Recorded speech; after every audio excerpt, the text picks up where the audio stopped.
Hola, ¿qué tal? Nos da muchísimo gusto tenerte con nosotros un domingo más. Seas bienvenido a Vino Nuevo, una iglesia para todos. Si tú te conectas por primera vez con nosotros, queremos decirte que puedes contactarnos por vía Messenger y nosotros atenderemos tu petición. Este domingo continuamos con nuestra serie Necesito a Dios. Va a ser un tema muy interesante, así que comenzamos.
Como 5 minutos.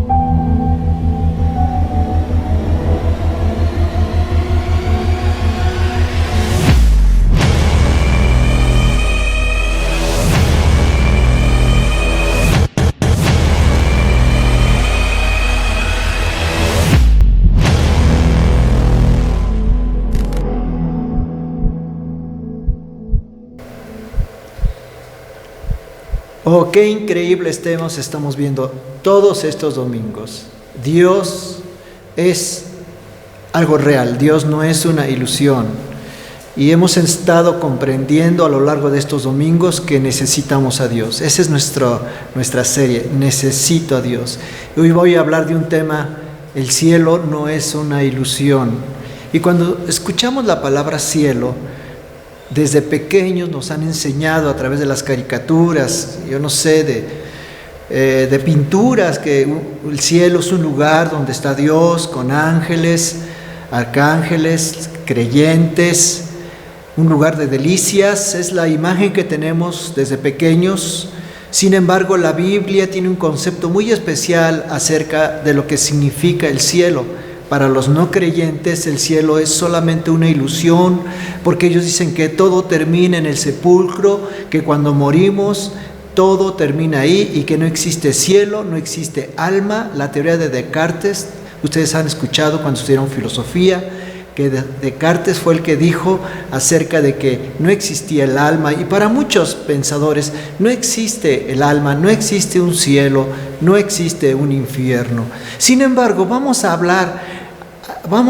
compartir con ustedes qué dice la Biblia acerca de estos conceptos, cielo e infierno. Bueno, pero vamos a comenzar primero con lo que significa cielo. Antes de Jesús no se entendía el concepto de cielo. Por supuesto, él era judío.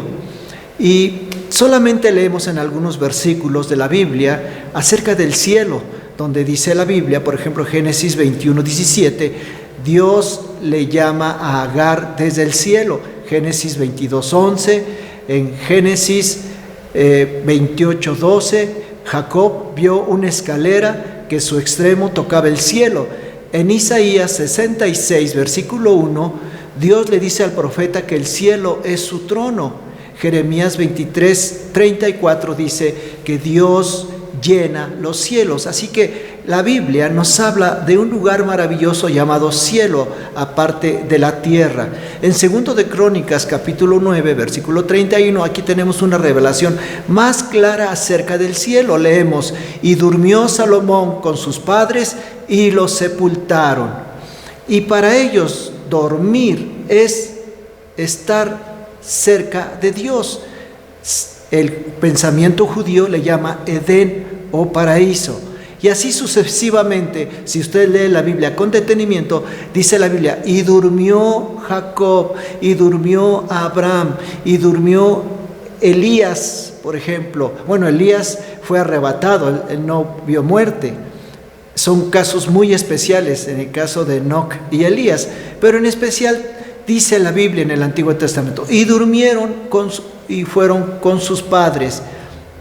Y en el libro de Eclesiastés, Salomón, en su ignorancia, porque él no entendía lo que era realmente el reino de Dios, el cielo, dice este versículo, Eclesiastés capítulo 3, versículo 21, ¿quién sabe que el espíritu de los hijos de los hombres sube arriba y que el espíritu del animal desciende abajo a la tierra? Aunque más adelante en Eclesiastés 12:7 dice Salomón que el espíritu vuelve a Dios, hasta ahí. Era toda su revelación del mundo venidero.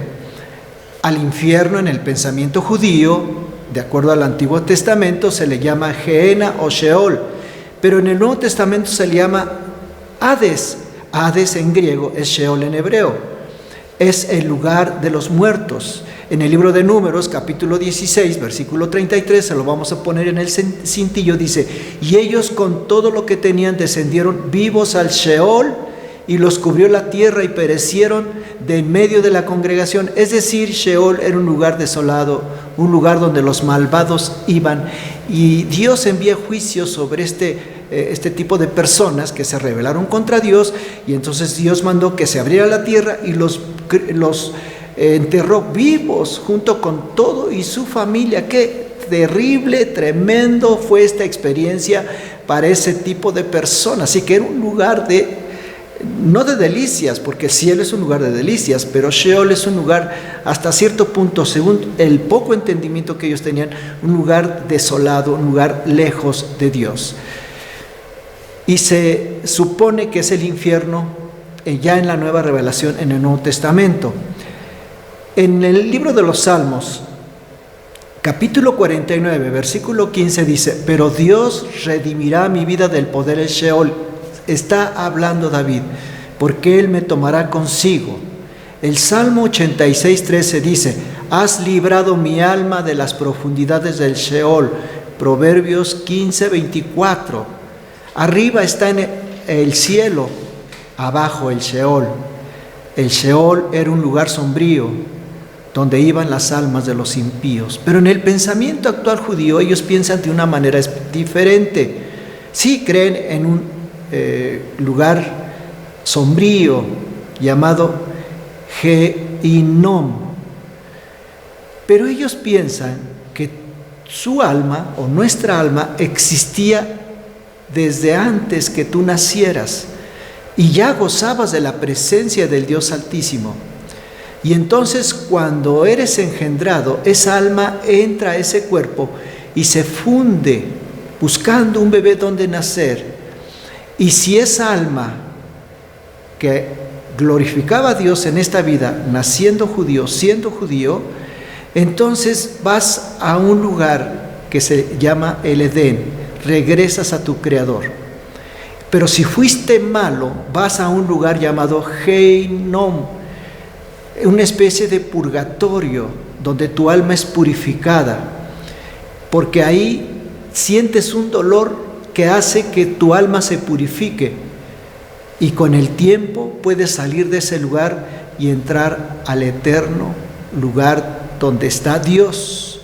Pero no todo queda ahí. Según el judaísmo, ellos creen en la resurrección del cuerpo, pero esa resurrección vendrá cuando venga el Mesías y el cuerpo y tu alma se unan para que puedas servir al Eterno con cuerpo y alma ya redimidos. En todas las culturas no existe una muerte donde se extingue totalmente el alma. En todas las culturas se entiende y se cree que existe un cuerpo con un alma. Esa alma no queda, no se extingue, no se desaparece, no queda por ahí volando, sino en todas las culturas ellos piensan que el alma llega a un lugar. El cuerpo muere, pero el alma sale. Por ejemplo, en la mitología griega, ellos creían en los campos elíseos, donde era un lugar parecido al concepto cristiano, donde iban los seres humanos virtuosos y los guerreros heroicos. Y también en la mitología azteca, ellos pensaban de esa manera. Ellos tenían varios tipos de cielos, 9 cielos, por ejemplo, pero uno de ellos era cuando los guerreros valientes y las mujeres que morían de parto, sus almas iban a ese concepto del cielo. Los egipcios también creían en un cielo, por eso enterraban a sus gobernantes con ricos atuendos y los utensilios que iban a usar en el otro mundo. Y el concepto de reencarnación, por ejemplo, existe en el hinduismo, en el budismo y en algunas otras religiones, que dicen que nosotros morimos, pero nuestra alma reencarna en diferentes etapas. Y si tuviste una buena forma de vida, vas a reencarnar en seres superiores, pero si tuviste una vida miserable, pecadora, mala, entonces reencarnas en seres inferiores. Y entonces son varias reencarnaciones. Pero la Biblia no habla de la reencarnación. La reencarnación es creer que una vida no te sirve para expiar tus pecados. Así que tienes que pasar de un estado a otro, diferentes estados, y te vas purificando en ese estado, hasta llegar a ocupar un lugar muy especial. Así que la reencarnación nos trata de enseñar que tú necesitas reencarnar de un ser inferior a un ser superior para expiar tus pecados y para obtener una mejor calidad de vida en la siguiente reencarnación. Pero vayamos al Evangelio de Juan, capítulo 11, del versículo 1 en adelante, donde tenemos la revelación de lo que significa vida después de la muerte. Jesús nos vino a dar esperanza, que sí existe vida después de la muerte. En este pasaje increíble de Juan capítulo 11, encontramos el pasaje dramático de la resurrección de Lázaro. Una de las resurrecciones que hasta la fecha traen muchas incógnitas a los seres humanos. Lázaro, Marta y María, amigos de Jesús. Dice la Biblia que pasaba mucho tiempo con ellos porque tenían un huerto. Incluso era tan grande su casa que tenían un jardín, y en su jardín tenían su propio panteón, su panteón particular para ellos. Así que imagínense qué casa tan hermosa existía en ese lugar. Estaba en Betania. ¿No es cierto? Si usted lee la Biblia con detenimiento, se dará cuenta de este detalle. Estaba en Betania, un lugar de reposo para Jesús. Jesús pasaba muchas veces tiempo con sus grandes amigos. Era amigo de ellos. Pero él se va a Jerusalén, a 3 estadios, a muchos kilómetros de distancia, y va a cumplir su misión, y de pronto le llegan la noticia de que Lázaro había muerto. Y cuando le llega la noticia, él no hace nada. Dice la Biblia que se queda 2 días más en Jerusalén y posteriormente regresa a Betania. 2 días se tardó después de que supo la muerte de su amigo. Incluso cuando él regresó con sus amigos, le reprocharon: si hubieras estado aquí, tu amigo no hubiera muerto. Pero con esto entendemos que los planes de Dios no son nuestros planes. ¿Cuántas veces nos ha pasado a nosotros que decimos: si hubiera llegado a tiempo, si hubiéramos traído al médico, si no lo hubiéramos llevado a aquel lugar, mi padre todavía estuviera vivo? Si yo hubiera llegado a tiempo, hubiera podido despedirme de él, pero no lo pude hacer. Pero Dios tiene sus planes, y Dios tenía planes para Lázaro y para esa familia. Pero este pasaje de la Escritura no solamente es un hecho real que sucedió hace más de 2000 años, sino es una parábola de lo que significa la misericordia de Dios para todos los seres humanos.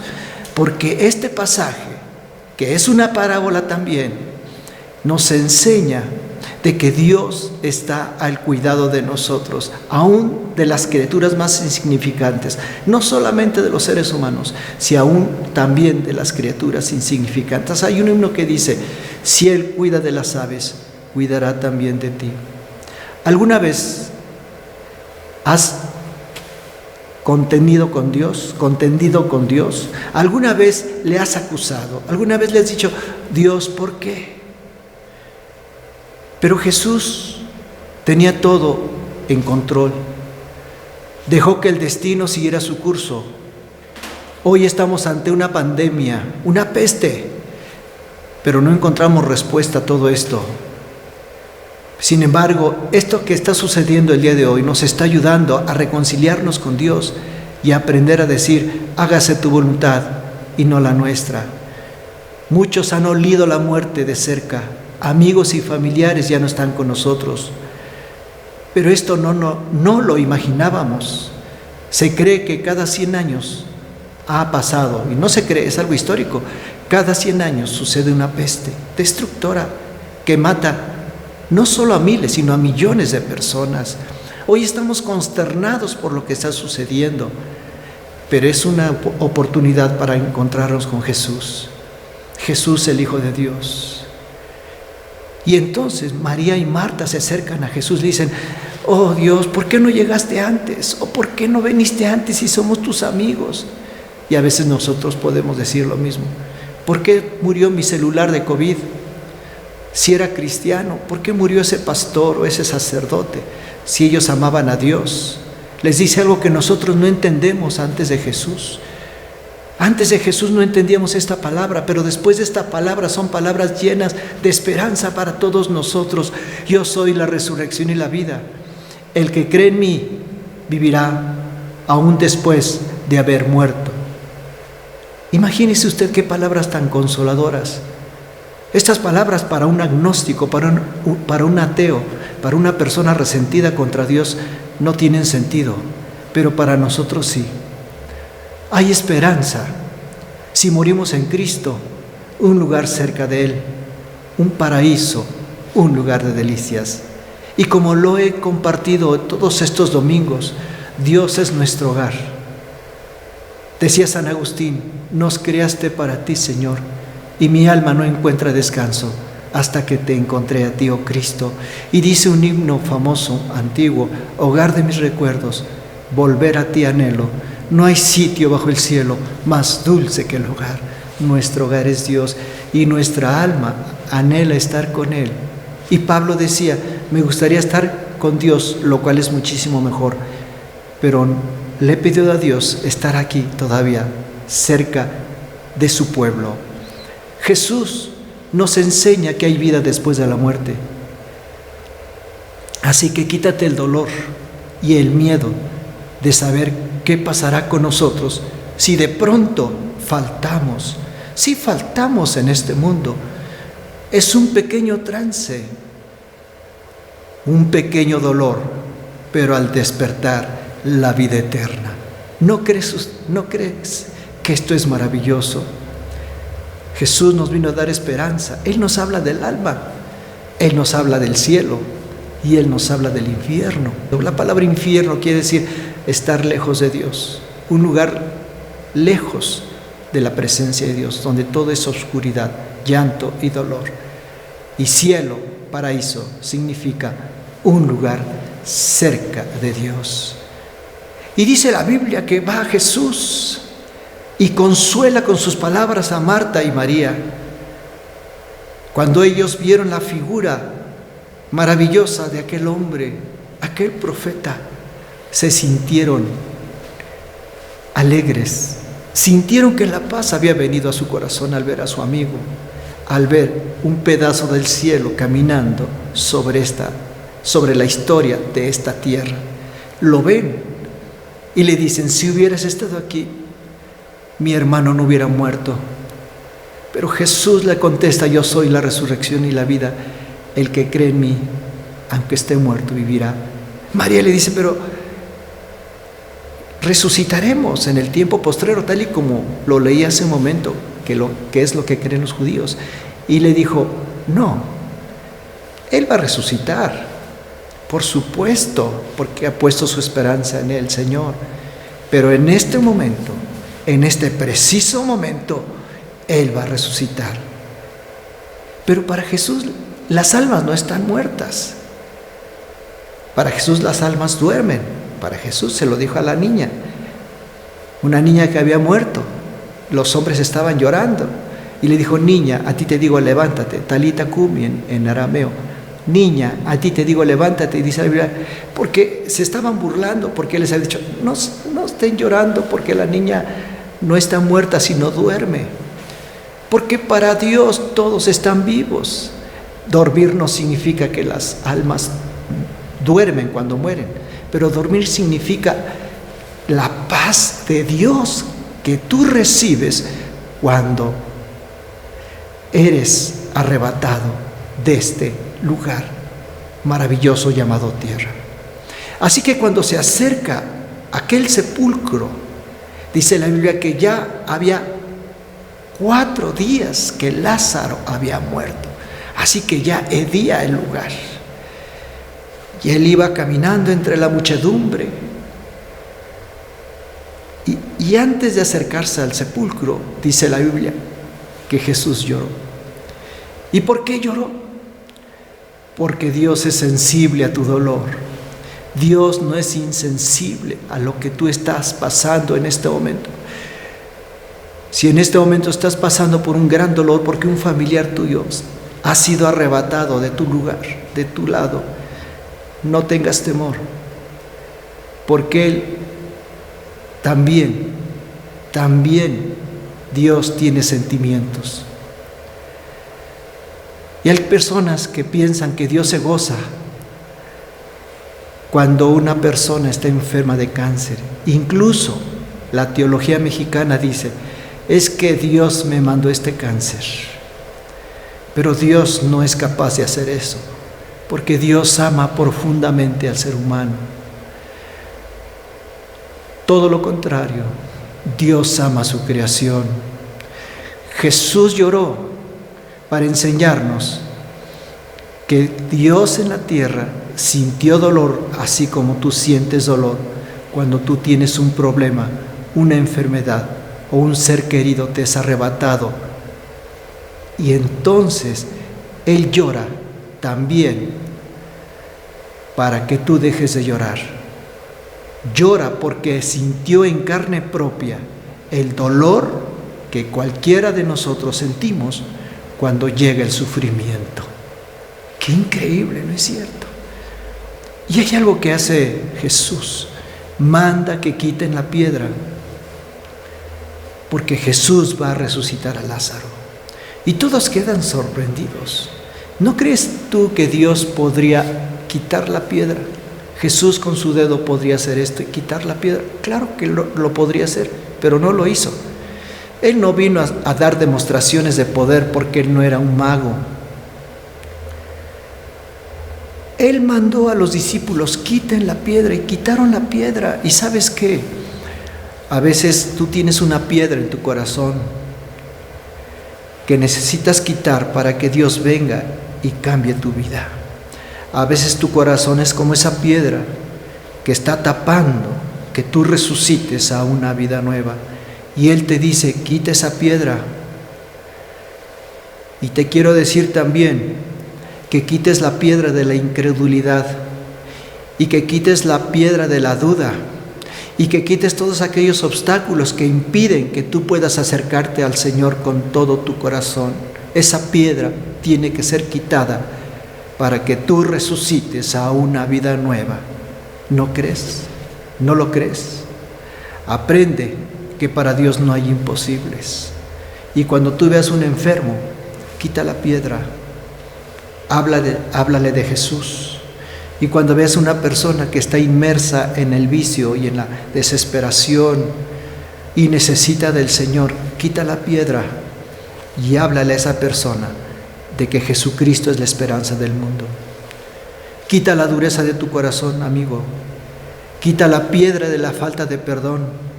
Quita la piedra de la duda.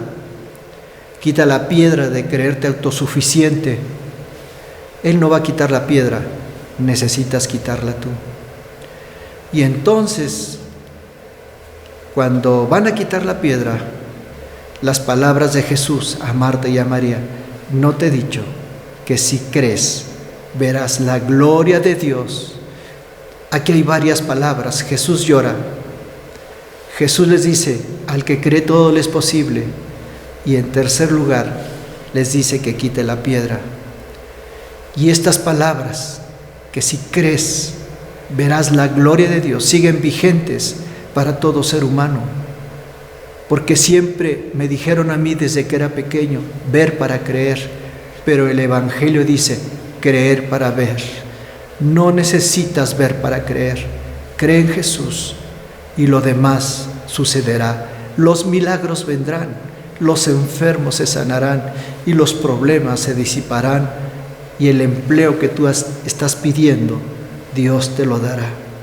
Y si te quedaste en estos momentos sin comida, sin alimento por causa de la pandemia, si en este momento no tienes empleo y no tienes ni siquiera para la combi, para el taxi, clama al que puede quitar la piedra, tan solo si puedes creer, porque al que cree todo le es posible. Pero nosotros somos tan incrédulos que no podemos creer, nos cuesta tanto trabajo. ¿No te he dicho que si creyeres verás la gloria de Dios? En el Evangelio es, primero cree y después verás. Al que cree, todo es posible, pues si tienes a Jesús, lo tienes todo. Pero antes de hablarle a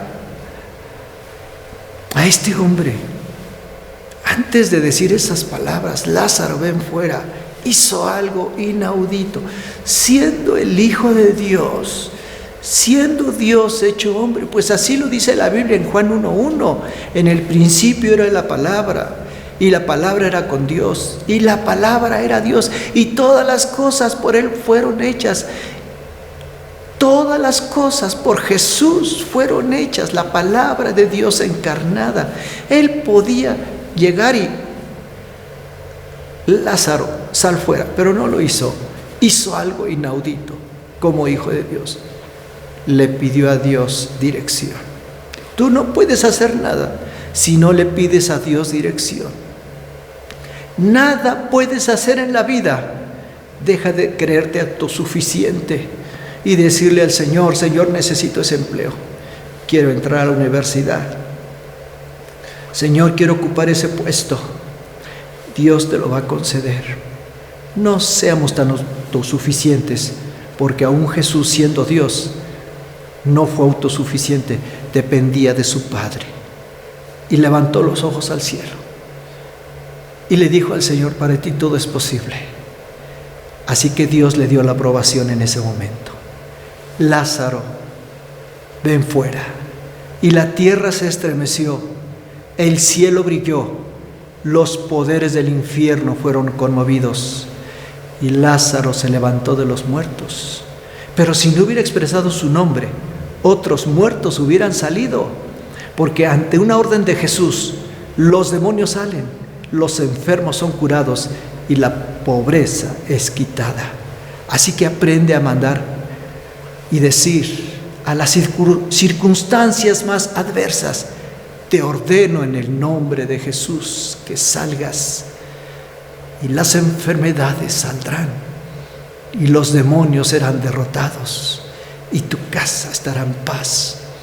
Si tienes un hijo rebelde en este momento, pídele a Dios por ese hijo rebelde y ordena a los demonios que lo dejen libre.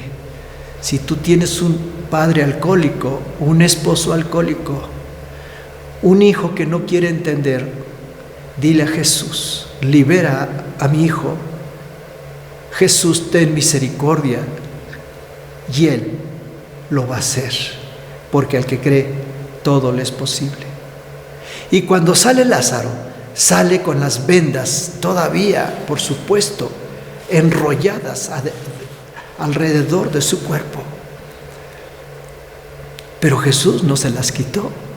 Mandó a los hombres que lo desataran y que lo dejaran ir. Y quizá en este momento, a pesar de haber conocido a Jesús, todavía tienes muchas ataduras. Y la iglesia, para eso está la iglesia y los pastores. Y la iglesia necesita desatar a esas personas que están cautivas todavía por el pecado y por la maldad y por los malos hábitos. Quizá todavía estás vendado con el rencor y el resentimiento, con los vicios y las malas palabras y todas aquellas cosas que todavía recuerdas de tu vieja vida, de tu vida pasada. Todavía tienes una venda que no te deja ver la gloria de Dios. Todavía eres un poco incrédulo. Quizá todavía tengas unas vendas que necesitan ser desatadas, y por eso el Señor constituye a la iglesia para desatarte y dejarte libre.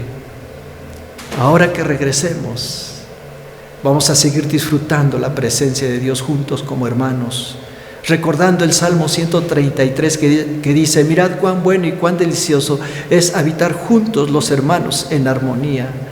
Dios instituye la iglesia para desatar a los hombres de su pecado, porque cuando venimos a Jesús todavía tenemos muchas vendas que necesitan ser quitadas de nosotros, y la iglesia lo puede hacer y lo va a hacer y lo tiene que hacer. Así que recuerda las palabras de Juan 3:17: no hay condenación para todo el que cree en Él, pero todo el que cree en Él ya ha sido condenado. Pero todo el que no cree en Él ya ha sido condenado por no haber creído en el único Hijo de Dios. Así que si ahora crees en Cristo, eres libre. Eres libre de la condenación eterna. Has pasado de muerte a vida y eres heredero de la vida eterna. Pero si hay todavía ataduras en ti, necesitas pedirle a la iglesia, al Señor a través de la iglesia, ser libre de esas ataduras. Querido amigo, hay esperanza en Jesús. Hay esperanza. Y el alma no duerme cuando mueres. El alma está viva.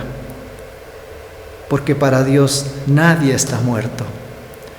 En el Evangelio de Lucas capítulo 23, versículo 43, Jesús dice estas palabras consoladoras a aquel hombre que estaba a un lado de él, el ladrón que se robó el cielo. Había dos ladrones. La tradición, la leyenda dicen que uno era Dimas y el otro Gestas, pero la Biblia no habla de sus nombres, solo la tradición. Pero uno de ellos, llamado el buen ladrón, pero no porque fuera bueno, sino porque en los últimos momentos antes de expirar,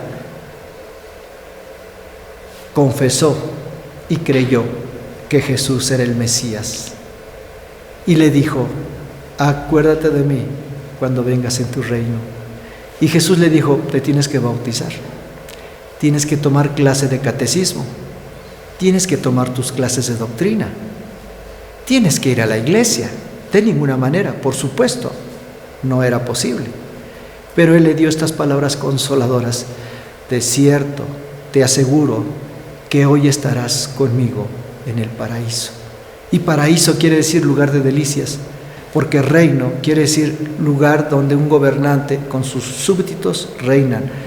Pero paraíso quiere decir estar cerca del Rey y disfrutar de su presencia.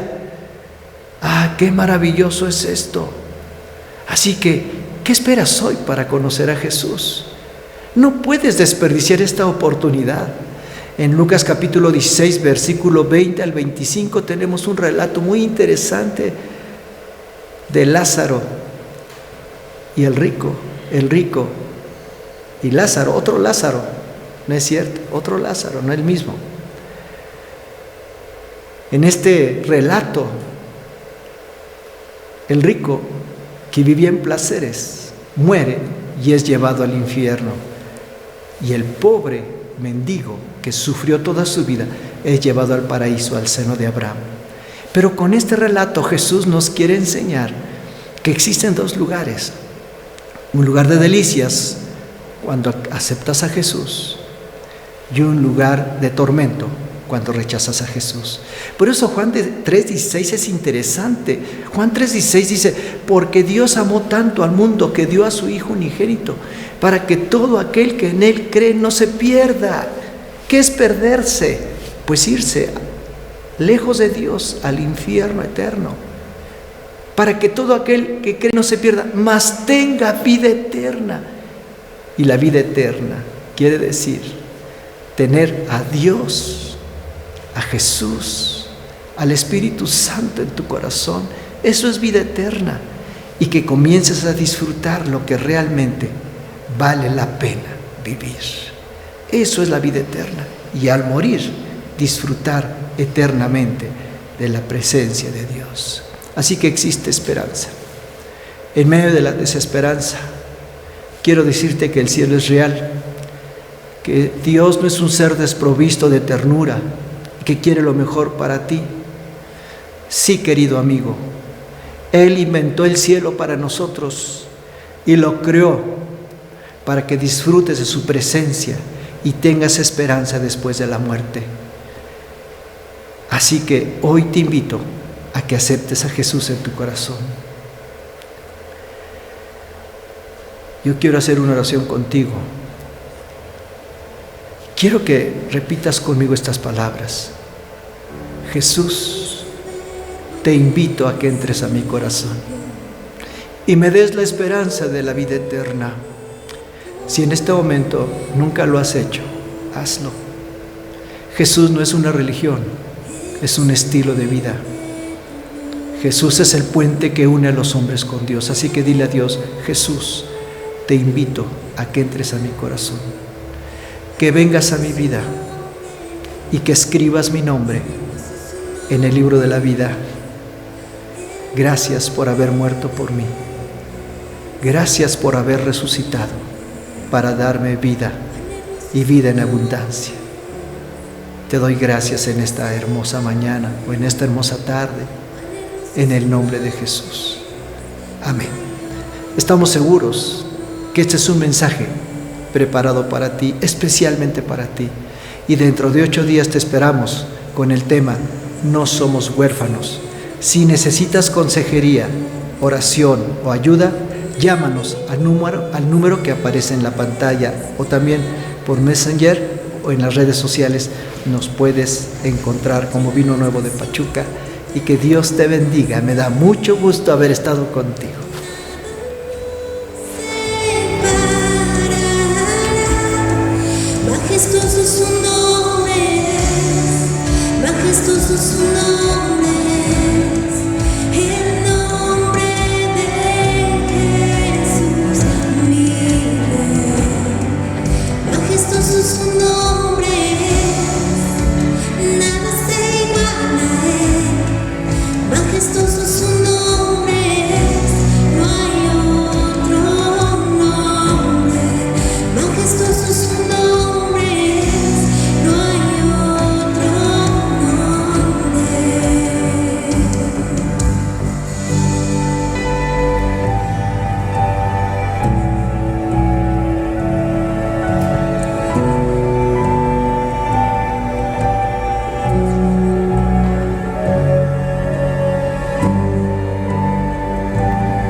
su nombre es, poderoso su nombre es, el nombre de Jesús vive, poderoso su nombre es, incomparable ser, poderoso su nombre es, no hay otro nombre inigualable, incomparable, hoy y por siempre reinarás.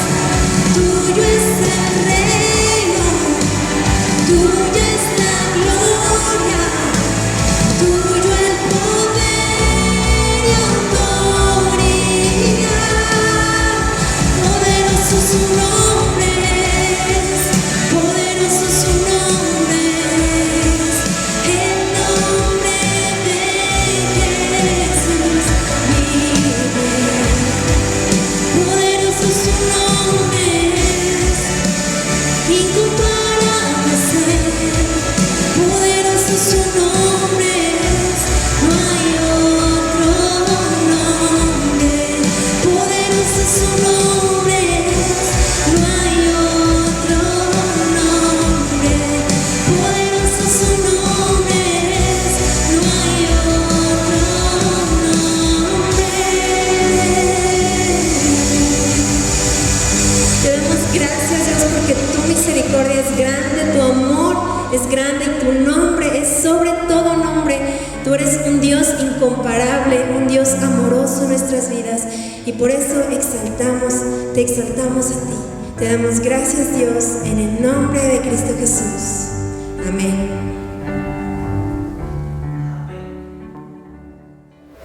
Qué buen tema tuvimos el día de hoy. El cielo sí existe. Esperemos que haya sido de gran ayuda para ti. Y por otra parte, queremos agradecerte el corazón tan generoso que has tenido para nuestra iglesia. Gracias a tus donativos, Vino Nuevo puede continuar con su visión. En las pantallas estarán apareciendo las formas para que tú puedas dar tus ofrendas o tus diezmos. Y permíteme hacer una oración por ti. Señor, te damos gracias por cada familia, por cada persona que está viéndonos y que nos ha apoyado con sus diezmos. Te pido que los bendigas y creemos, Señor, que tú nos sustentas, que jamás nos dejas y que tú nos provees, Señor. Gracias por todo lo que haces y por lo que has hecho con nosotros y en nuestra iglesia. Te damos gracias en el nombre de Jesús. Amén. Esperamos que tengas una excelente semana. Nos dio muchísimo gusto estar aquí contigo. Nos vemos para el próximo domingo.